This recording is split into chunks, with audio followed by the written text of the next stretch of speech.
मैं दीपक शर्मा, आपके अपने YouTube चैनल दीपक साइंस क्लासेस में आपका स्वागत है। बच्चों, इससे पहले वाले वीडियो लेक्चर में हमने कुछ इंपोर्टेंट डेफिनेशन, निरोधी विभव, देहली आवर्ती और कार्यफलन के बारे में मैंने डिटेल से बात की थी। उसके बाद में मैंने अभी तक जो पढ़ाया था, मैंने जो फोटो इलेक्ट्रिक इफेक्ट के बारे में जो हमने एक्सपेरिमेंटल स्टडी की थी, उससे हमने कुछ रिजल्ट निकाले थे, जिनको हमें लेनार्ड या मिलिकन के प्रयोग के कुछ निष्कर्ष कहते हैं। और बच्चों, उन्हीं को ही हमें, उन निष्कर्षों को ही हमने क्या कहा था, प्रकाश विद्युत प्रभाव के नियम कहा था। तो इससे पहले वाले वीडियो में हमने बहुत ही इंपोर्टेंट पार्ट के बारे में बहुत ही डिटेल से जाना था, और ये पार्ट जो इससे पहले वाला वीडियो था वो हमारे एग्जाम की दृष्टि से बहुत ही ज्यादा महत्वपूर्ण था। तो बच्चों, अगर आपने वो नहीं देखा है तो उसे जरूर देखिएगा, ठीक है ना। और ज्यादा से ज्यादा चैनल को शेयर कीजिएगा, सब्सक्राइब कीजिएगा और अपने मित्रों से शेयर कीजिएगा वीडियो को। और कोई डाउट हो तो कमेंट बॉक्स में जाइए, वहां जाकर के अपने डाउट को बताइए, आपका 100% आपके डाउट का जवाब मिलेगा आपको।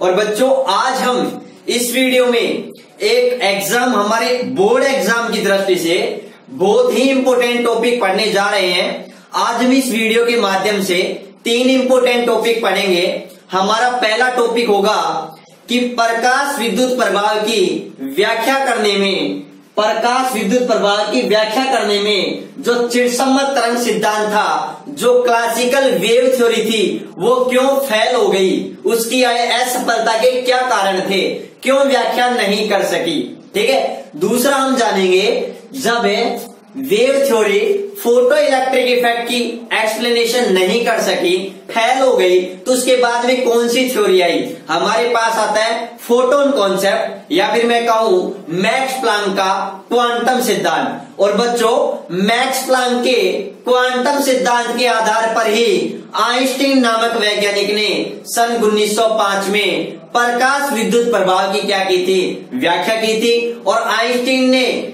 एक मैथमेटिकल एक इक्वेशन दिया था, जिसे क्या कहा जाता है, आइंस्टीन का प्रकाश विद्युत समीकरण, आइंस्टीन का फोटो इलेक्ट्रिक इक्वेशन, जो हमारे एग्जाम की दृष्टि से बहुत ही ज्यादा महत्वपूर्ण है, ठीक है बच्चों। दो तीन टॉपिकों के बारे में अपन डिटेल से बात करेंगे। तो सबसे पहले चलो मैं बात करता हूं कि जो चिरसम्मत तरंग सिद्धांत था, जो क्लासिकल वेव थ्योरी थी, वो क्यों व्याख्या नहीं कर सकी। तो देखो बच्चों, क्लासिकल थ्योरी जो प्रकाश की, जो लाइट की जो तरंग सिद्धांत है, या फिर मैं कहूं जो चिरसम्मत तरंग सिद्धांत है, वो क्या कहती है, वो ये कहती है कि जो ऊर्जा होती है, ऊर्जा का वितरण सतत रूप से होता है। कैसे होता है, सतत रूप से, मतलब मैं कहूं कंटिन्यूअस रूप से, लगातार होता है ऊर्जा का वितरण, जबकि वास्तव में ऐसा नहीं होता है, ठीक है। क्यों नहीं होता है, कैसे नहीं होता है, वो मैं आगे बात करने वाला हूं, ठीक है।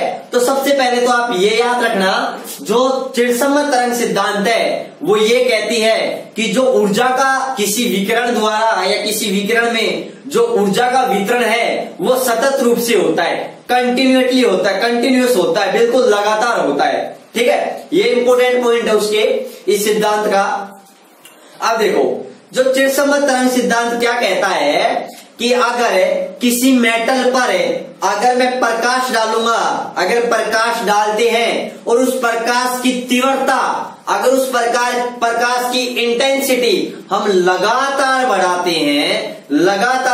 हैं, तो आपको पता है वो इलेक्ट्रॉन है, वो फोटोन, या फिर मैं कहूं इलेक्ट्रॉन है, वो ऊर्जा का उस टाइम में, देखो ये जो सिद्धांत था उस टाइम में फोटोन सिद्धांत नहीं था, फोटोन सिद्धांत इस थ्योरी के बाद में आया था, ठीक है ना। ये बात और बता दूं, तो इस सिद्धांत के अनुसार जब मेटल पर क्या डाली जाती है, लाइट डाली जाती है, और उस लाइट की इंटेंसिटी को बढ़ाया जाता है, तो जब इंटेंसिटी बढ़ाते हैं तो ऊर्जा का सतत वितरण भी लगातार बढ़ता है इस थ्योरी के अकॉर्डिंग। और जिसके कारण इलेक्ट्रॉन ऊर्जा का अवशोषण ज्यादा करेंगे। भाई प्रकाश, इस सिद्धांत के अनुसार कि जब प्रकाश की तीव्रता बढ़ाते हैं तो प्रकाश की तीव्रता बढ़ती है तो इलेक्ट्रॉन अधिक ऊर्जा का क्या करेंगे, अवशोषण करेंगे। अधिक ऊर्जा का अवशोषण करेंगे तो इलेक्ट्रॉन मेटल से बाहर भी जल्दी निकलेंगे। मतलब इलेक्ट्रॉन है उनकी गतिज ऊर्जा भी क्या होगी, ज्यादा होगी। समझ रहे हो ना, मेन पॉइंट समझो, अच्छी तरीके से समझना होगा, रटना नहीं है हमको भाई। जो क्लासिकल वेव थ्योरी है वो ये कह रही है कि जब हम धातु की सतह पर प्रकाश डालते हैं और उसकी तीव्रता बढ़ाते हैं, तो प्रकाश की तीव्रता बढ़ाने पर भाई प्रकाश की तीव्रता बढ़ाते हैं तो इलेक्ट्रॉन भी उच्च तीव्रता का प्रकाश का क्या करते हैं, अवशोषण करते हैं। मतलब प्रति सेकंड फोटोनों का अवशोषण, या फिर उस टाइम फोटोन नहीं थे, मैं ये कह सकता हूं प्रति सेकंड प्रकाश ऊर्जा का अवशोषण ज्यादा हो रहा है, जिसके कारण जो इलेक्ट्रॉन है मेटल के अंदर वो अधिक वेग से या अधिक गतिज ऊर्जा के साथ में बाहर निकलेंगे। तो जो हमारे पास में जो वेव थ्योरी है वो क्या कह रही है कि ये प्रकाश इलेक्ट्रॉन की अधिकतम गतिज ऊर्जा किस पर डिपेंड करनी चाहिए, इंटेंसिटी ऑफ लाइट, प्रकाश की तीव्रता पर निर्भर करनी चाहिए। जबकि आपको अच्छी तरीके से मालूम है कि जो हमने एक्सपेरिमेंटल स्टडी की थी वो क्या कहती है कि जो फोटो इलेक्ट्रॉन है उनकी जो काइनेटिक एनर्जी है वो किस पर डिपेंड करती है, आपतित प्रकाश की फ्रीक्वेंसी पर, आपतित प्रकाश की आवृत्ति पर निर्भर करती है।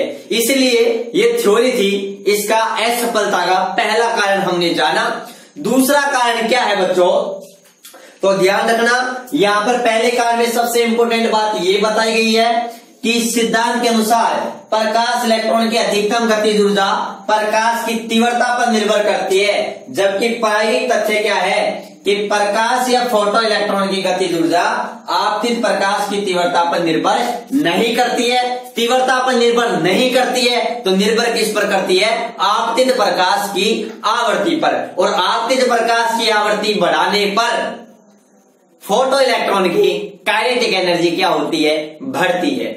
ठीक है, तो ये हमने बात की थी। दूसरी असफलता का कारण क्या है बच्चों, चिरसम्मत सिद्धांत या फिर मैं कहूं तरंग सिद्धांत। ठीक है ना, चिरसम्मत जो वेव थ्योरी थी वो क्या कहती है कि अगर धातु पर, अगर किसी मेटल पर या धातु पर किसी भी आवृत्ति का फोटोन डाला जाए, किसी भी आवृत्ति का प्रकाश डाला जाए, सॉरी उस टाइम फोटोन नहीं था, उस किसी भी आवृत्ति का प्रकाश डाला जाए तो वो प्रकाश उस धातु की सतह से इलेक्ट्रॉन को बाहर निकालने के लिए सक्षम है। मतलब तरंग सिद्धांत के अनुसार अगर मेटल पर किसी भी आवृत्ति का प्रकाश डाला जाए, किसी भी आवृत्ति का प्रकाश डाला जाए तो भी धातु की सतह से इलेक्ट्रॉन का क्या हो जाता है, उत्सर्जन हो जाता है। जबकि हमने एक्सपेरिमेंटल स्टडी में बात की थी, जब किसी धातु की सतह पर, जब किसी धातु की सतह पर धेली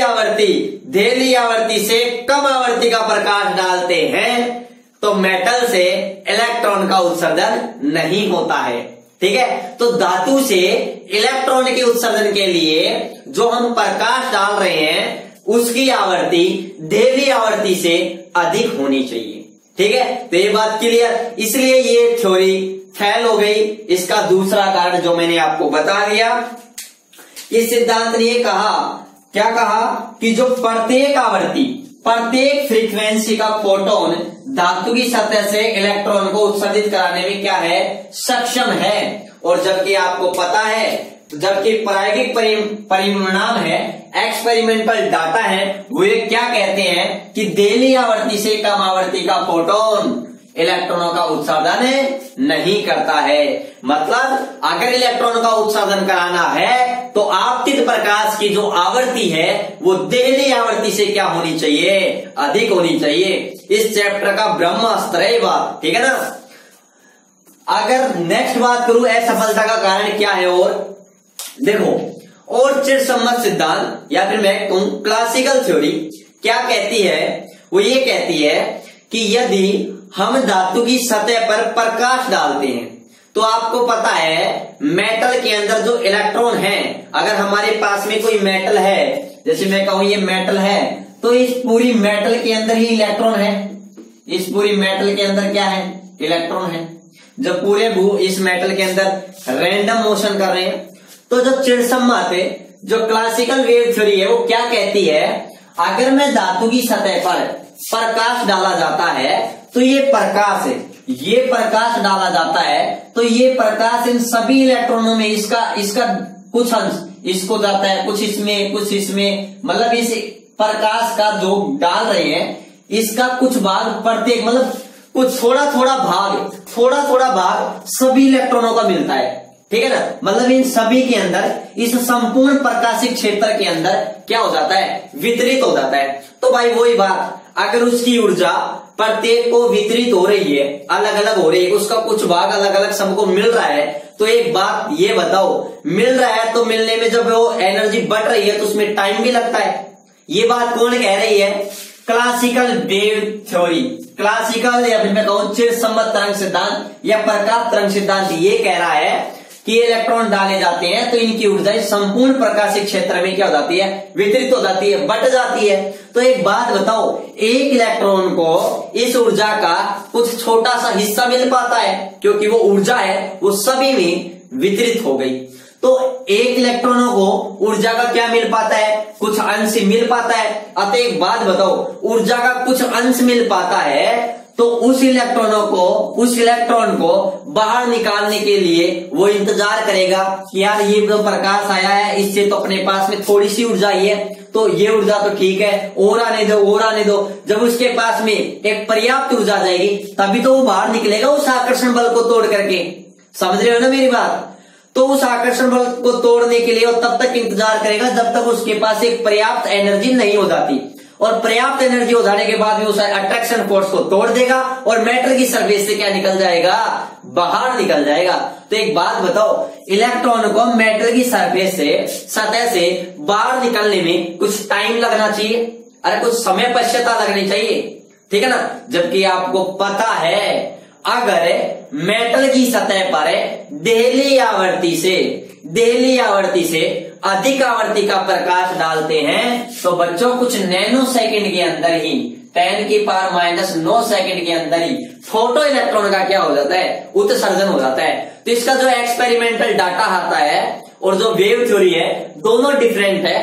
जबकि हमें को पता है अगर हमें देहली आवृत्ति से अधिक आवृत्ति का फोटोन डालते हैं तो 10⁻⁹ सेकंड में फोटो इलेक्ट्रॉन का क्या हो जाता है, उत्सर्जन होता है, और ये कहता है टाइम लगेगा इलेक्ट्रॉन को उत्सर्जन होने में, ठीक है ना। तो इसलिए ये हमको वास्तविकता ये है, इसलिए चिरसम्मत तरंग सिद्धांत क्या हो गया, फेल हो गया।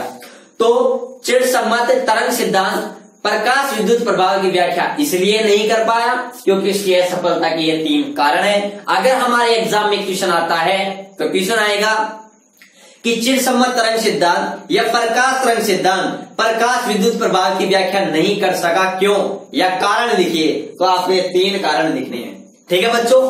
चलो इसके बाद में हम बात करते हैं किसकी, इसके बाद में नई अवधारणा आती है फोटोन अवधारणा, जिसके बारे में मैं चर्चा करता हूं। अब देखो नेक्स्ट अपन पढ़ते हैं फोटोन कॉन्सेप्ट। इसके बाद में जब क्लासिकल वेव थ्योरी चिरसम्मत तरंग सिद्धांत फेल हो गया तो उसके बाद में फोटोन सिद्धांत आया। कौन सा सिद्धांत आया बच्चों, फोटोन सिद्धांत। बच्चों इसको ही क्या बोला जाता है, इसी को ही बोला जाता है क्वांटम सिद्धांत भी। क्या बोला जाता है, क्वांटम सिद्धांत। और बच्चों ये क्वांटम सिद्धांत किसने दिया था, बच्चों ये क्वांटम सिद्धांत दिया था मैक्स प्लांक ने। किसने दिया था, मैक्स प्लांक ने। कब दिया, सन 1900 में दिया था। कब दिया था, सन 1900 में, ठीक है। अब अच्छी तरीके से समझो, बड़े मजेदार है। देखो जैसे ही वेव थ्योरी तो पहले ही फेल हो गई थी, ठीक है। जब फोटोन सिद्धांत आया, या मैं कहूं मैक्स प्लांक का क्वांटम सिद्धांत आया, जब मैक्स प्लांक ब्लैक बॉडी के बारे में बात कर रहे थे तो उन्होंने क्या कहा, मैक्स प्लांक ने कहा, देखो मैक्स प्लांक को समझाने से पहले मैं एक बार वापस आपको चिरसम्मत तरंग सिद्धांत की एक इंपोर्टेंट बात बताता हूं। मैंने आपको कहा था चिरसम्मत तरंग सिद्धांत के अनुसार ऊर्जा का जो वितरण होता है वह सतत होता है। सतत होता है मतलब कंटिन्यूअस होता है, लगातार। ऊर्जा का वितरण कैसा होता है, लगातार सतत होता है।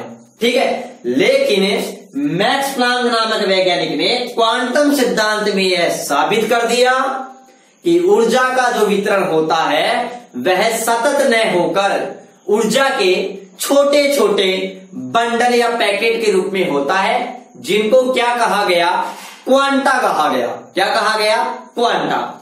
तो मैक्स प्लांक ने 12 दिसंबर सन 1899 में, इसलिए लगभग 1900 बताते हैं, बात थी 12 दिसंबर सन 1899 की, मैक्स प्लांक ने एक सिद्धांत दिया। और वो सिद्धांत क्या था कि किसी भी पिंड द्वारा या किसी भी ब्लैक बॉडी द्वारा, मैं ये बात कहूं, ऊर्जा का जो अवशोषण है या ऊर्जा का उत्सर्जन है वह विकिरण के रूप में विविक्त रूप से होता है। या फिर मैं कहूं किसी पिंड से ऊर्जा का अवशोषण या उत्सर्जन विकिरण के रूप में विविक्त रूप से होता है। या फिर मैं कहूं लगातार न होकर, सतत न होकर विविक्त होता है, मतलब टुकड़ों में होता है, ऊर्जा के छोटे छोटे बंडल्स के रूप में होता है, ऊर्जा के छोटे छोटे पैकेट्स के रूप में होता है। और बच्चों, इन ऊर्जा के छोटे छोटे बंडल और पैकेट्स को मैक्स प्लांक ने क्या कहा, क्वांटा कहा। क्या कहा बच्चों, क्वांटा कहा। और बाद में इन्हीं क्वांटा को आइंस्टीन नामक वैज्ञानिक ने क्या नाम दिया, फोटोन नाम दिया। तो बच्चों, फोटोन नाम किसने दिया था, आइंस्टीन नामक वैज्ञानिक ने। और मैंने आपको जो वो पढ़ाई थी ऑप्टिक्स, उसमें मैंने आपको बताया भी था कि प्रकाश के अंदर कौन से कण होते हैं बच्चों, फोटोन कण होते हैं। कौन से कण होते हैं, फोटोन कण। तो ये बात समझ गए। इंपॉर्टेंट बात यह है, किसी पिंड से ऊर्जा का अवशोषण या उत्सर्जन विकिरण के रूप में विविक्त रूप से होता है, मतलब सतत न होकर विविक्त होता है, ऊर्जा के छोटे छोटे बंडल या पैकेट के रूप में होता है, जिन्हें क्या कहा गया, क्वांटा। और बाद में इनको क्या नाम दिया गया, फोटोन। अब बच्चों, दूसरी बात बताऊं, जब प्रकाश, मैंने कहा प्रकाश के अंदर कौन से कण होते हैं, फोटोन होते हैं। जब प्रकाश किसी द्रव्य के साथ में अन्योन्य द्रव्य, देखो एक तो होता है अपने पास द्रव और एक अपने पास होता है द्रव्य। इस द्रव्य का मतलब क्या है, पदार्थ। इस द्रव का मतलब क्या है, पदार्थ की एक अवस्था। ठीक है, तो जब प्रकाश किसी द्रव्य के साथ में अन्योन्य क्रिया करता है तो वह इस प्रकार व्यवहार करता है कि मानो वह कण हो, मानो वह क्या हो, कण हो। और बच्चों, उसी कण को क्या कहा गया था, फोटोन कहा गया था। क्या कहा गया था, फोटोन। तो याद रखना, जब प्रकाश किसी द्रव्य के साथ अन्योन्य क्रिया करता है तो ऐसा लगता है कि वह कणों से मिलकर बना हो। और बच्चों, उन कणों को क्या कहते हैं, फोटोन कहते हैं। मतलब अब क्लियर कि प्रकाश में कौन से कण होते हैं, फोटोन कण होते हैं। ठीक है, उसके बाद में आइंस्टीन नामक वैज्ञानिक ने सन 1905 में इस मैक्स प्लांक, इस क्वांटम सिद्धांत की सहायता से प्रकाश विद्युत प्रभाव की क्या कर दी, व्याख्या कर दी। और एक समीकरण दिया था जिसे आइंस्टीन का प्रकाश विद्युत समीकरण कहा जाता है। और बच्चों, इससे अगले टॉपिक में मैं उसी की ही बात करने वाला हूं। ठीक है, अब देखो, जानते हैं फोटोन क्या होता है। फोटोन के कुछ इंपोर्टेंट गुण होते हैं, ये बहुत ही हमारे बेसिक नॉलेज के लिए एग्जाम की दृष्टि से इंपॉर्टेंट है।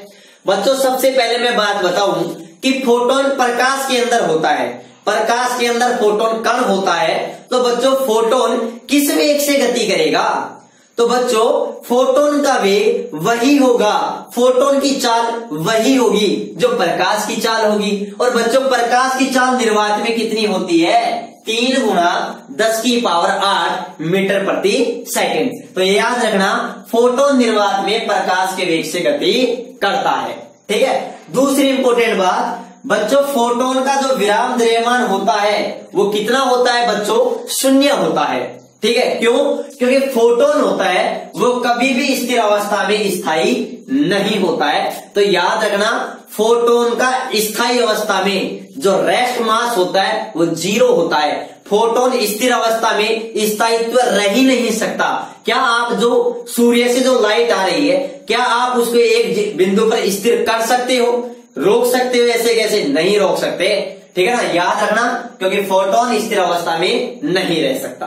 ठीक है, दूसरी इंपॉर्टेंट बात क्या है, फोटोन क्या होते हैं, विद्युत उदासीन होते हैं, न्यूट्रल होते हैं। इंपॉर्टेंट पॉइंट, फोटोन पर कोई आवेश नहीं होता है, ये बिल्कुल न्यूट्रल होते हैं, आवेश की बात ही नहीं होती है इन पर। ठीक है, जब ये न्यूट्रल होते हैं, उदासीन होते हैं, तो ना तो ये विद्युत क्षेत्र से विक्षेपित होते हैं, ना ये चुंबकीय क्षेत्र से विक्षेपित होते हैं। मतलब अगर मैं फोटोन के बीच में, फोटोन का प्रवाह हो रहा है, तो मैं एक तरफ पॉजिटिव प्लेट, एक तरफ नेगेटिव प्लेट लगा दूं तो कोई प्रभाव नहीं पड़ेगा, ये सीधे की सीधे गति करेंगे। क्यों, ये उदासीन होते हैं। तो भाई पॉजिटिव है तो क्या फर्क पड़ेगा, नेगेटिव है तो क्या फर्क पड़ेगा, तो न्यूट्रल है तो सीधे जाएंगे।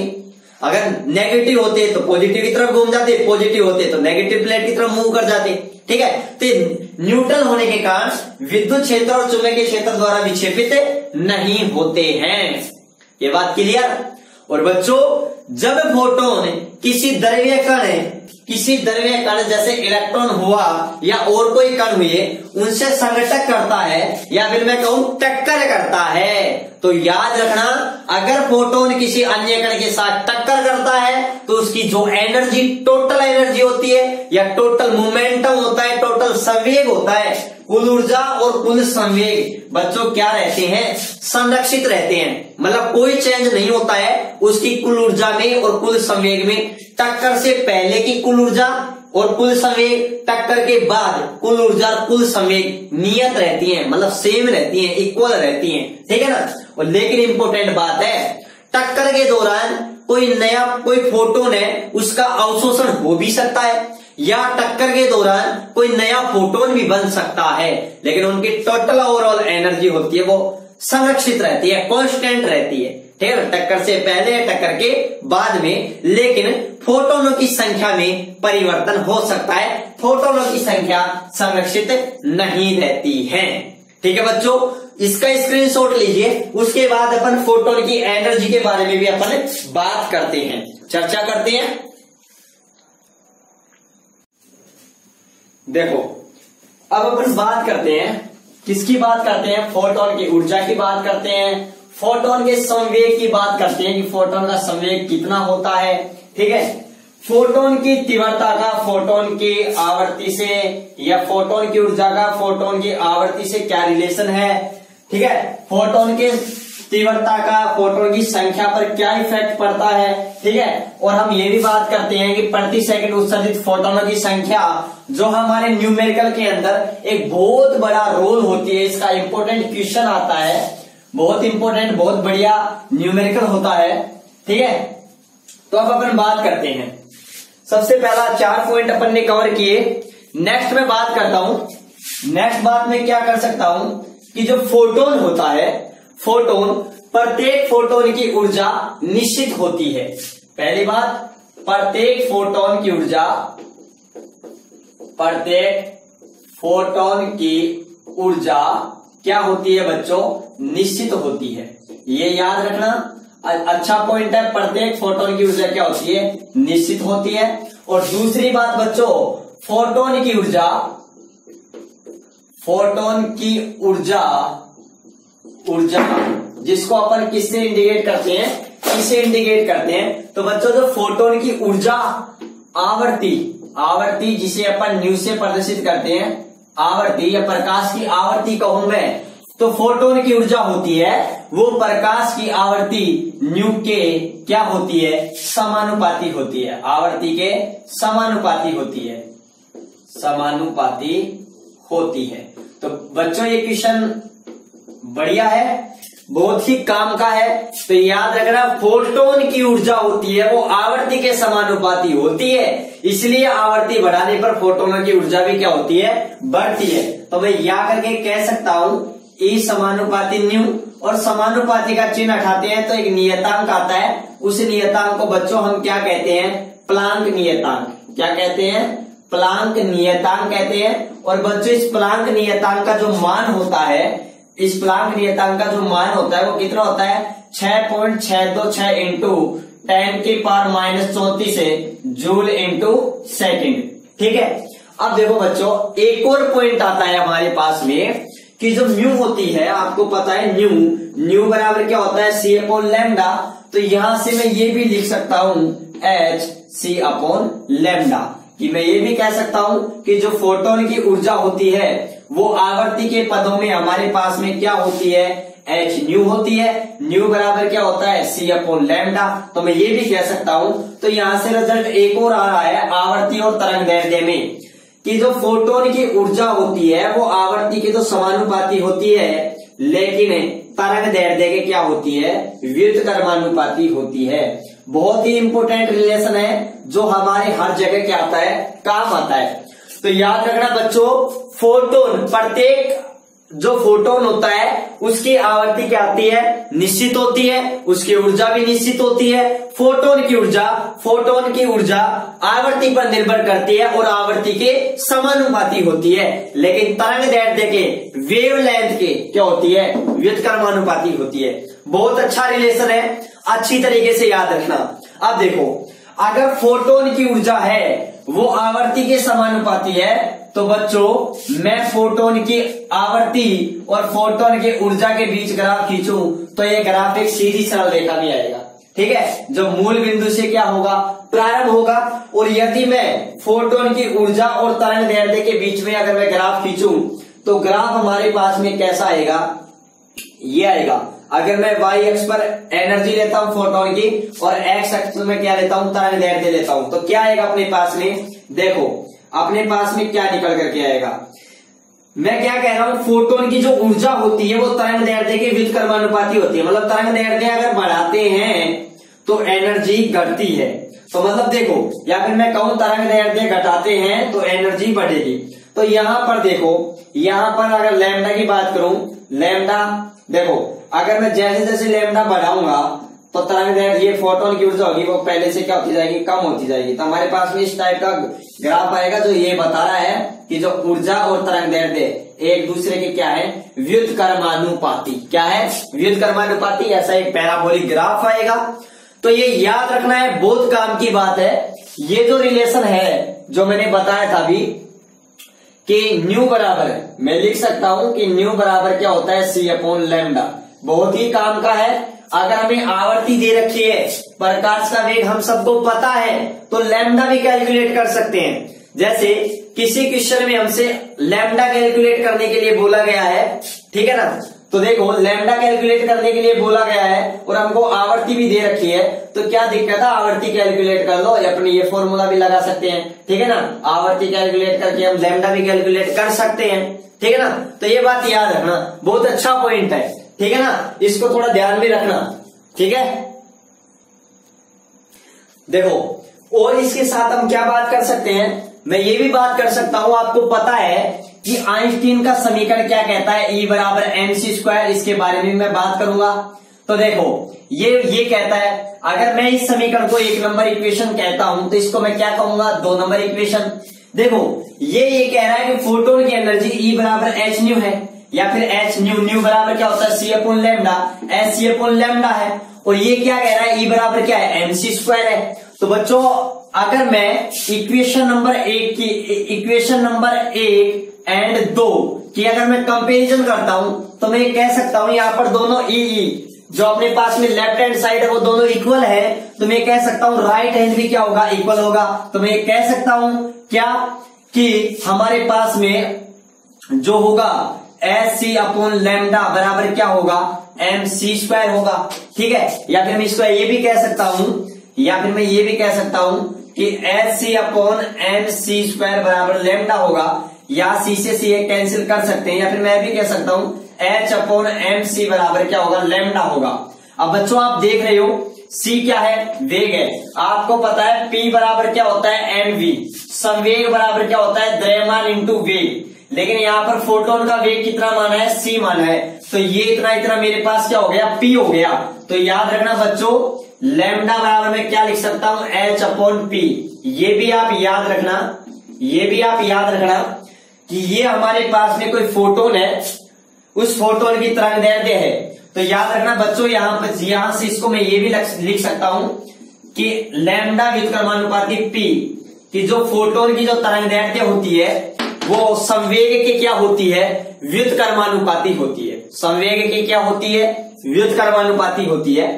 तो ये हमारे पास में इसका संवेग भी आ गया, हमारे पास में एनर्जी भी आ गई, आवर्ती की बात कर ली, लैम्डा की भी मैंने बात कर दी है। ठीक है, तो ये बात आप ध्यान रखना अच्छी तरीके से। उसके अलावा मैं देखो ये दोनों व्युत्क्रमानुपाती हैं, तो संवेग और पी के बीच, संवेग और लैम्डा के बीच में भी अगर मैं ग्राफ खींचूंगा तो ग्राफ हमको इस टाइप से प्राप्त होगा। क्यों, अगर ये बढ़ेगा तो ये घटेगा, ये घटेगा तो ये बढ़ेगा, एक दूसरे के व्युत्क्रमानुपाती है। ठीक है, ये बात आप अच्छी तरीके से ध्यान रखना। तो ये हमारे पास में कितने पॉइंट हो गए बच्चों, 6 पॉइंट हो गए। ठीक है ना, इसके बाद में मैं 7वां पॉइंट की बात करता हूं। याद रखना बच्चों, जब फोटोन होता है, फोटोन, उसका जो अवशोषण होता है, अवशोषण होता है, वो अवशोषण आधा नहीं होकर पूर्ण रूप से होता है। क्या होता है, आधा अवशोषण नहीं होकर के कैसा होता है बच्चों, पूर्ण रूप से होता है। इस बात को आप विशेष ध्यान रखना। ठीक है, आधा मतलब मैं ये कह सकता हूं आंशिक रूप से। ठीक है, तो 7वां पॉइंट, फोटोन का अवशोषण, अवशोषण आंशिक रूप से न होकर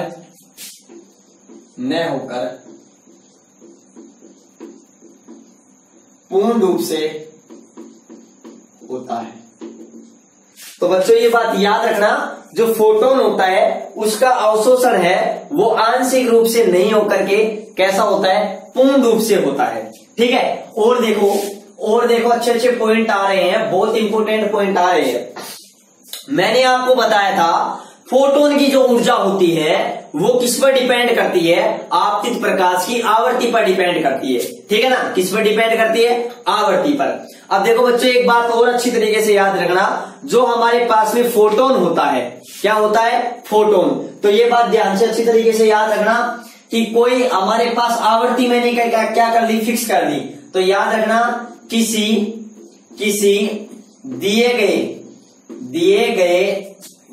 दिए गए या फिर मैं कहूं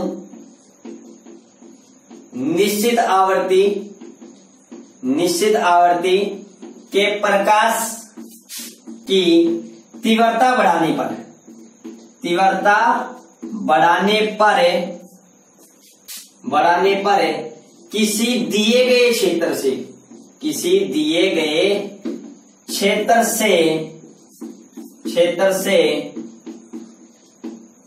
से प्रति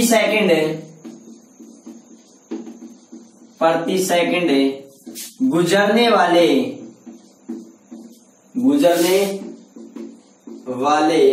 फोटोन की संख्या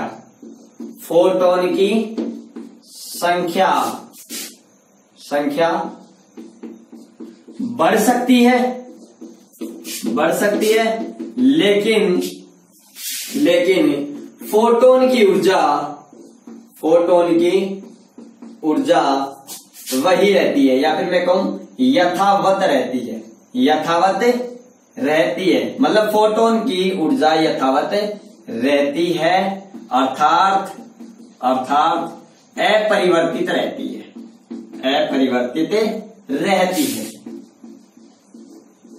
देखो समझो इस पॉइंट को, मतलब मैं ये कहूं कि मेरे पास में ये कोई क्षेत्र है, इसमें से मैं क्या गुजार रहा हूं, प्रकाश। उस प्रकाश की तीव्रता क्या है, आई। ठीक है, आई है। तो बच्चों याद रखना कि मैंने प्रकाश की निश्चित आवृत्ति, किसी निश्चित आवृत्ति का मैंने प्रकाश लिया। ठीक है, उसके बाद में मैंने उस प्रकाश की क्या बढ़ाई, तीव्रता बढ़ाई।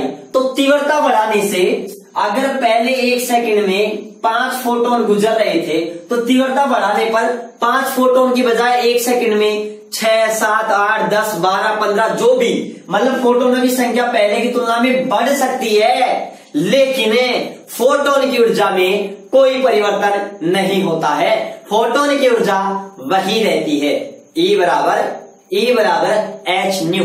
ठीक है, और याद रखना अगर फोटोनों की संख्या n है तो n फोटोनों की ऊर्जा क्या होगी, E बराबर h न्यू। ठीक है, ये भी याद रखना थोड़ा।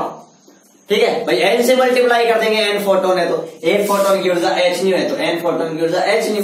ठीक है, ये बात याद रखना आप अच्छी तरीके से। अब एक इंपॉर्टेंट पॉइंट जो हमारे न्यूमेरिकल की दृष्टि से बड़ा इंपॉर्टेंट है, ठीक है, और वो इंपॉर्टेंट क्या है, वो पॉइंट क्या है, 9 नंबर पॉइंट, किसी p शक्ति वाले स्रोत से लैम्डा तरंग दैर्ध्य की। बच्चों याद रखना, हमारे पास में कोई प्रकाश स्रोत है जिसकी तरंग दैर्ध्य, जिसकी शक्ति क्या है, P है, और उससे कोई लैम्डा तरंग दैर्ध्य की क्या तरंगे क्या हो रही हैं, उत्सर्जित हो रही हैं। ठीक है, किसी P शक्ति वाले स्रोत से लैम्डा तरंग दैर्ध्य की तरंगे उत्सर्जित होती हैं। अगर उत्सर्जित होती हैं तो बच्चों याद रखना, होती है तो प्रति सेकंड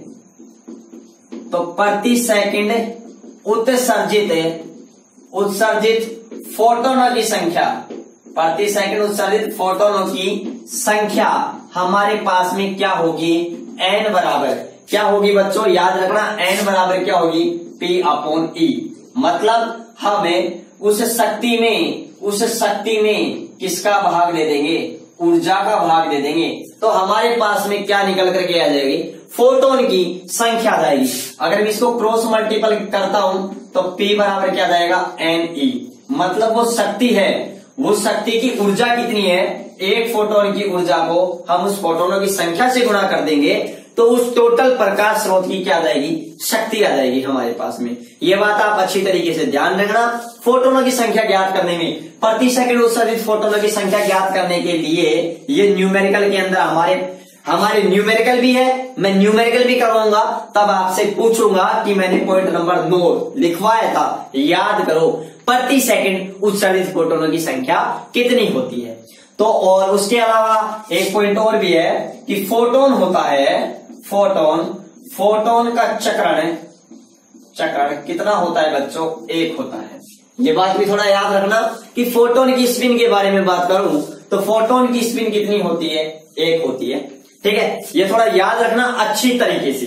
ठीक है, तो ये मैंने फोटोन के बारे में आपको जनरल इंट्रोडक्शन कराया, उसके क्या गुण होते हैं, क्वांटम सिद्धांत के बारे में बात कराया। अब हम किसके बारे में पढ़ेंगे बच्चों, आइंस्टीन के प्रकाश वैद्युत समीकरण के बारे में। चलो आप इसका एक बार स्क्रीनशॉट लीजिएगा, ठीक है, फिर बात करते हैं।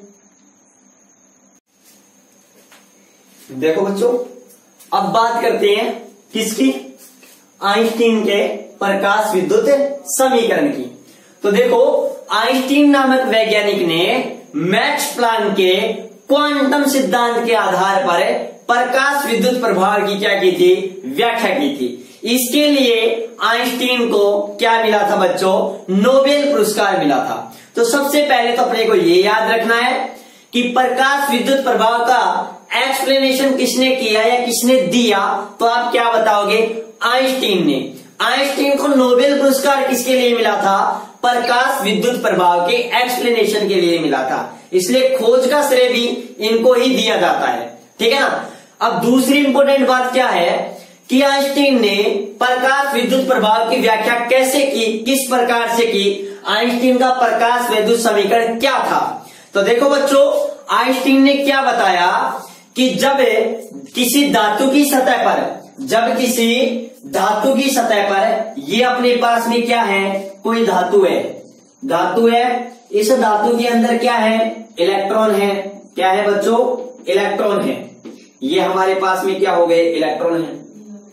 ठीक है, जब इन इलेक्ट्रॉनों को इनके इलेक्ट्रॉनों के ऊपर क्या डालते हैं, हम फोटोन डालते हैं। इन इलेक्ट्रॉनों के ऊपर हम क्या डालते हैं बच्चों, फोटोन डालते हैं। ये कोई हमने क्या डाला, आपतित प्रकाश। और बच्चों आपतित प्रकाश है, प्रकाश के अंदर कौन से कण होते हैं, फोटोन कण होते हैं। तो आइंस्टीन ने बताया कि जब किसी मेटल के ऊपर लाइट डाली जाती है या फोटोन डाला जाता है तो वह फोटोन अपनी संपूर्ण ऊर्जा, अपनी टोटल एनर्जी इन मुक्त इलेक्ट्रॉनों को दे देता है। समझ रहे ना मेरी बात। आइंस्टीन के अनुसार जब किसी धातु की सतह पर फोटोन डाला जाता है तो वह फोटोन अपनी कुल ऊर्जा धातु के अंदर उपस्थित मुक्त इलेक्ट्रॉनों को क्या दे देता है।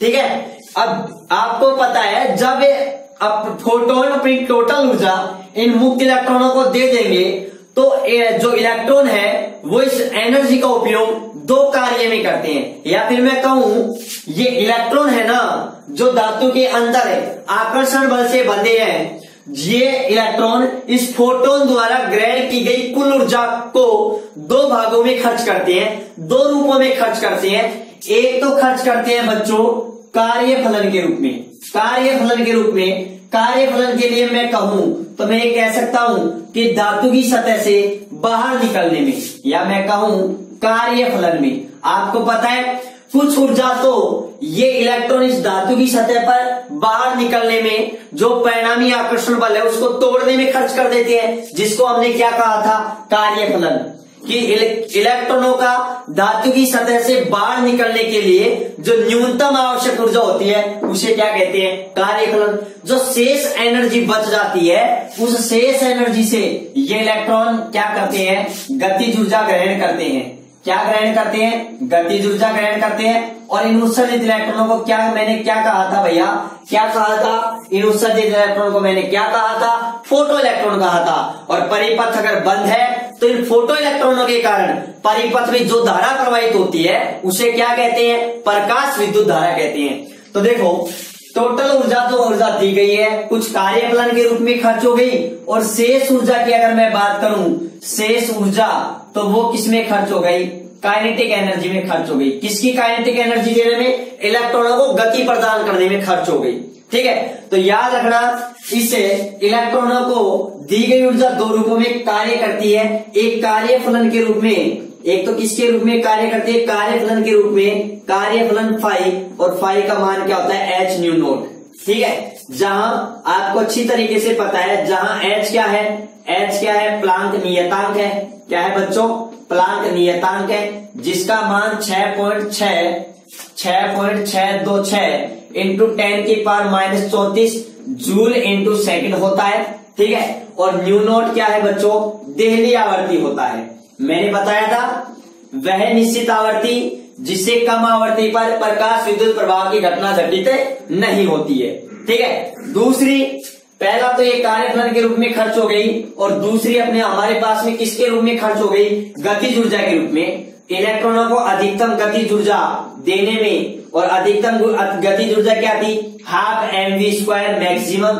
और मैंने आपको ये भी बताया था इस 12 mv² मैक्सिमम का जो वैल्यू होती है वो कितनी होती है, इसके बारे में भी मैंने आपसे चर्चा की थी। ठीक है ना, उसके बाद में मैं आपको पहले बता चुका, फिर भी मैं आपको एक बार रिकॉल करा दूंगा। तो ये हमारे पास में दो इक्वेशन निकल करके आई है। ठीक है, फोटोन के द्वारा दी गई जो टोटल एनर्जी है वो बच्चों कितनी है E बराबर H न्यू। ये कुछ कार्यफलन में खर्च हो गई, कार्यफलन में खर्च हो गई H न्यू नॉट, कुछ ये काइनेटिक एनर्जी अधिकतम गतिज ऊर्जा में खर्च हो गई, और ये कितनी थी 12 mv² मैक्सिमम। तो मेरे को एक बात बताओ, फोटोन की जो कुल ऊर्जा है, फोटोन की क्या है बच्चों कुल ऊर्जा। तो देखो अतः मैं क्या कह सकता हूं कि जो फोटोन की जो कुल ऊर्जा है वो कुल ऊर्जा बच्चों क्या होगी गतिज ऊर्जा। भाई कुछ तो गतिज ऊर्जा में खर्च हो गई, और कुछ अपने पास किस में खर्च हो गई कार्यफलन में खर्च हो गई। किसमें खर्च हो गई कार्यफलन में। ये बात क्लियर। तो मैं ये कह सकता हूं कि हमारे पास टोटल एनर्जी E है, तो काइनेटिक एनर्जी अधिकतम गतिज ऊर्जा में, और हमारे पास कार्यफलन में। ठीक है, अब यहां से अपन गतिज ऊर्जा को लेफ्ट साइड में लेके आएंगे, तो गतिज ऊर्जा का अगर मान कैलकुलेट करेंगे तो मैं या करके और करके ये भी लिख सकता हूं। अगर काइनेटिक एनर्जी या K मैक्सिमम का मान ज्ञात करूं तो यहां पर मैं E-5 नोट कर सकता हूं। और आपको पता है E का मान कितना होता है H न्यू, और फाई का मान कितना होता है H न्यू नोट।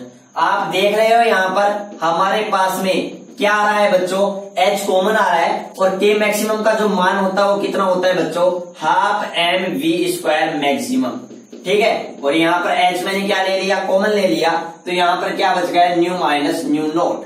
बच्चों ये हमारे पास में क्या आ गया, समीकरण नंबर 3 आ गया। और बच्चों याद रखना यही आइंस्टीन का क्या है, प्रकाश विद्युत समीकरण है। तो याद रखना इंपोर्टेंट क्वेश्चन है, एग्जाम में अगर क्वेश्चन आ जाए कि आइंस्टीन का प्रकाश विद्युत समीकरण व्युत्पन्न कीजिए, तो आपको समीकरण 3 तक व्युत्पन्न करना ही करना है। इसके रूप और भी मैं लिख सकता हूं आगे। ठीक है, तो यही क्या है, आइंस्टीन का प्रकाश विद्युत क्या है बच्चों, समीकरण है, प्रकाश विद्युत समीकरण है। अब देखो यहां तक एक बात क्लियर।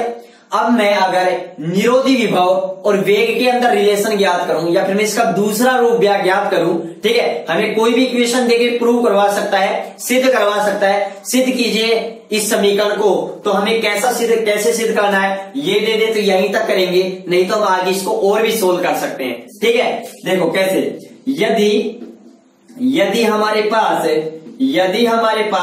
निरोधी विभव V0 है तो बच्चों आगे यदि हमारे पास निरोधी विभव V0 है, तो मैंने आपको बताया था K मैक्सिमम में अधिकतम गतिज ऊर्जा निरोधी विभव में क्या रिलेशन होता है, और मैंने बताया था जो निरोधी विभव होता है वो अधिकतम गतिज ऊर्जा का ही क्या होता है, सूचक होता है। तो K मैक्सिमम बराबर है कितना होगा, हाफ mv² मैक्सिमम, और ये किसके इक्वल होगा, EV नॉट के। ठीक है, यहां तक एक बात क्लियर है। इस समीकरण को मैं दे दूंगा इक्वेशन नंबर 4।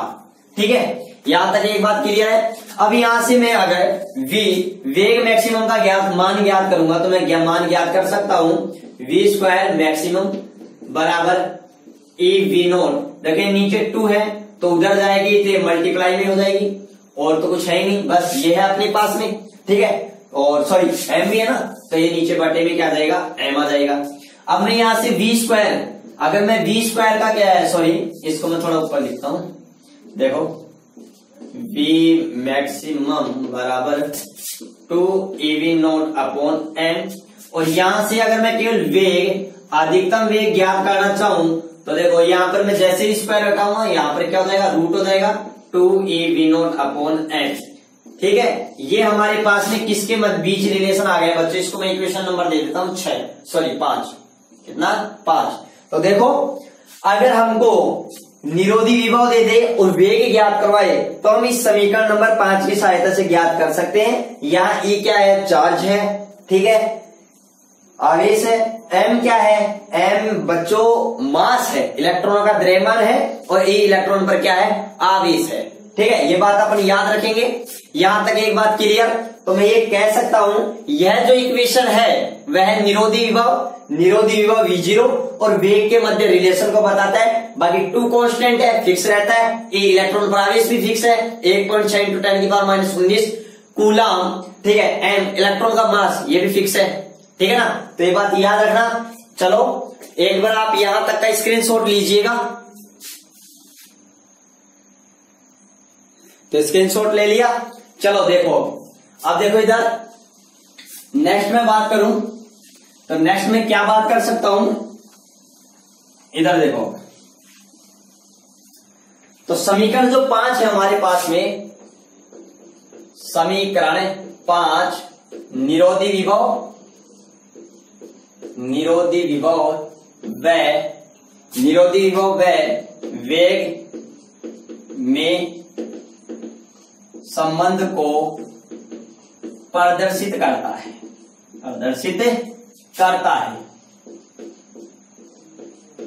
ये बात ध्यान रखना।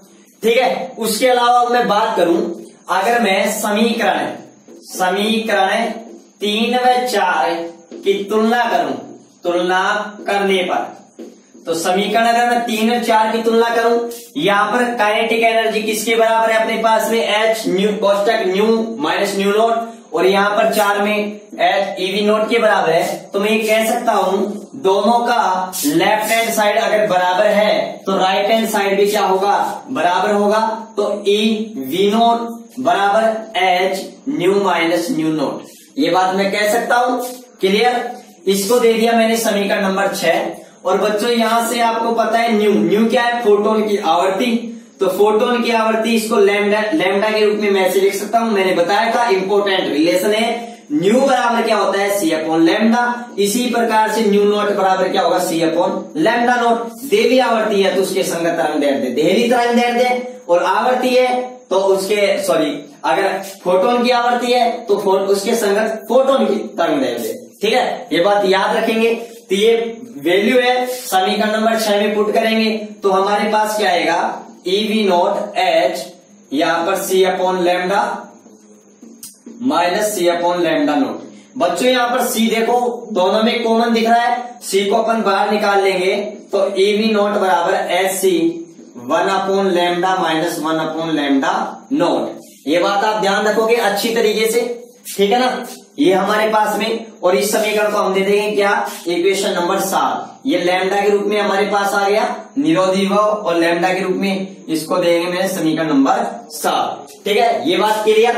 अब देखो यहां से और कुछ देखते हैं समीकरण 6 से। समीकरण 6 से हम और क्या देखते हैं, देखो समीकरण 6 हमारे पास क्या है, ई वी नोट। ठीक है, ई वी नोट है, ई वी नोट बराबर H new minus new note. इसको देखो मैं और कैसे देख सकता हूं, यहां से मैं कुछ और रिलेशन जनरेट कर रहा हूं, ठीक है ना। ये इसके अलग अलग रूप है, आप याद रखना, ठीक है। वो डिपेंड करेगा अपने को किस रूप में पूछ सकता है, नहीं तो अपन इक्वेशन नंबर 3 तक कर देंगे। अब देखो अगर मैं यहां पर, अगर मैं बच्चों यहां पर वी निरोधी विभव की वैल्यू कैलकुलेट करूं तो यहां पर आता है एच और मैं साथ में ब्रैकेट भी ओपन कर लेता हूं तो ये एच इस न्यू से मल्टीप्लाई होगा और ये एच न्यू नॉट से भी मल्टीप्लाई होगा। तो h c upon e minus h nu nought upon e. अब बच्चों देखो यहां इधर एच क्या है, कांस्टेंट है, और हमारे पास में एच क्या है, कांस्टेंट है, और ई भी क्या है, सॉरी ये न्यू है, ये हमारे पास में न्यू है। ठीक है, तो देखो ये कांस्टेंट टर्म है वो एक जगह कर लेंगे तो एच ई, ये मैंने एक साथ कर ली, एक एच ई, ये कांस्टेंट टर्म है, ये मैंने एक जगह कर ली और ये न्यू को बाहर निकाल लिया। और यहां पर अगर मैं पॉजिटिव ले रहा हूं तो इसको मैं अंदर माइनस नेगेटिव कर दूंगा। ठीक है, आप ये भी अच्छी तरीके से ध्यान रखना। और बच्चों ये एच न्यू नोट है ना, इस एच न्यू नोट को पहले मैं ऐसे लिख लेता हूं एक बार, चलो बाद में कर लेंगे, H new upon e minus five naught upon ई।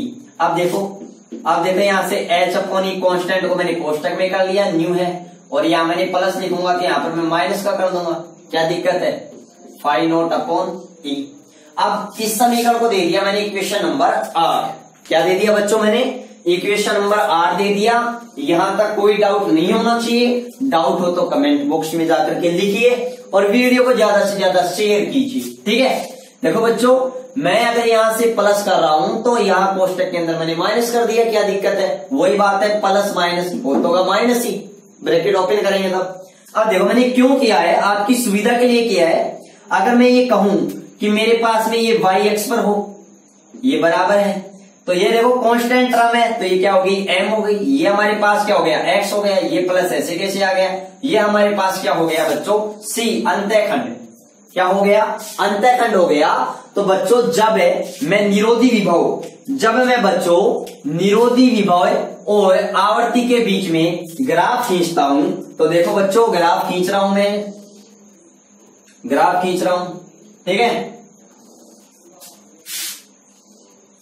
ये मैंने एक्स अक्ष ले लिया और ये मैंने वाई अक्ष ले लिया। ठीक है, ये ध्यान रखना। तो देखो वाई अक्ष पर मैंने निरोधी विभव ले लिया, एक्स अक्ष पर मैंने क्या ले ली, आवर्ती ले ली। ठीक है, ये एक्स अक्ष पर मैंने आवर्ती ले ली। तो देखो आपको पता है y बराबर एम एक्स, वाई बराबर अगर एम एक्स इक्वेशन है तो वह मूल बिंदु से गुजरती है, c है प्लस में है तो आपको पता है इसका अंतःखंड कैसा होगा।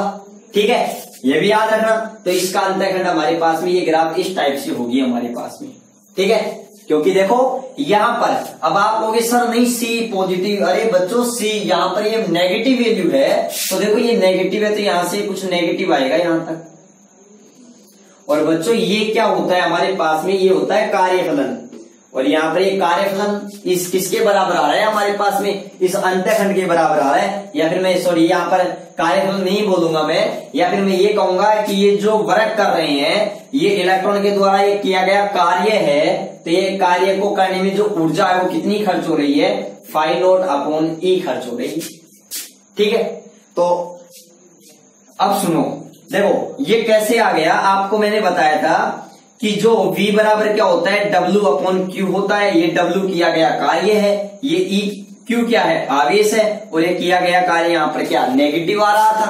अरे क्योंकि यहाँ पर एनोड की अगर मैं बात पोटेंशियल की बात करूं तो ये एक तरीके से विभव का पद है तो निरोधी विभव ही, लेकिन ये निरोधी विभव कैसा है, नेगेटिव है, जो किसके रूप में है बच्चों, कार्यफलन के रूप में है। ठीक है, तो ये मैंने ग्राफ अपलोड कर ली। यहाँ पर ये एक्स अक्ष पर जो आवृत्ति आ रही है न्यू नोट है, जिसे अपन क्या कहते हैं, देहली आवृत्ति कहते हैं। और बच्चों इसकी जो ढाल है, इसकी जो ढाल है जिसे अपन m से प्रदर्शित करते हैं, ये m क्या है बच्चों, h/E है।